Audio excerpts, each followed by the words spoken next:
గ్రామ సభలకు సంబంధించి కూడా కాంగ్రెస్ పార్టీ అసలు రూపం బయటపడింది. వాస్తవానికి ఇప్పటికే 2 సార్లు అప్లికేషన్లు తీసుకున్నారు.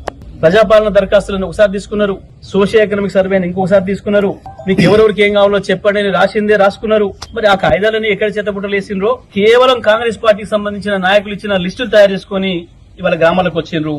అందులో చాలా వాటిలలో అర్హత లేని వాళ్ళ పేర్లున్నాయి. ఉద్యోగస్తుల పేర్లు, గ్రామంలో సరిపోయేంత భూములు ఉన్న వాళ్ళ పేర్లు అన్ని కనబడుతున్నాయి. దాంట్లో ఎటువంటి అర్హత లేని వాళ్ళ పేర్లు కనబడుతున్నాయి. దాన్ని చూసి నిజమైన అర్హులు ఎవరైతున్నారో, నిజమైన పేదలు ఎవరైతున్నారో, నిజంగా ఇల్లు లేని వాళ్ళు, ఇంటి జాగా లేని వాళ్ళు ఎవరైతున్నారో, నిజంగా కూలీ పని చేసుకుని బతుకుతున్న వాళ్ళు, కేవలం ఎన్ఆర్జీఎస్ మీదనే ఆధారపడి, గ్రామీణ ఉపాధి మీదనే ఆధారపడి బతుకుతున్న కుటుంబాలు ఎవరైతున్నారో, నిజమైన అర్హుల జాబితాలలో ఎక్కడ కూడా లేరు, జాబితాల పేర్లు లేవు. దాంతోనే వాళ్ళలో తిరుగుబాటు మొదలైంది. తప్పకుండా ఈ గ్రామీణ పేదల తిరుగుబాటు ఏదైతే మొదలైందో నల్గొండ జిల్లాలో, ఇది తప్పకుండా రాష్ట్రమంతటా కూడా అంటుకుంటది, కాంగ్రెస్ పార్టీని దహించి వేస్తుంది. అందులో ఏం సందేహం లేదు. మీరు ఏ రకంగా మోసం చేసి ప్రజల్ని ఓట్లు వేయించుకొని ఎట్లా అధికారంలోకి వచ్చిండ్రో ఇవాళ ప్రజలకు ఒక్కటొక్కటిగా అర్థమవుతుంది. వాళ్ళ కళ్ళు తెరుచుకుంటున్నాయి.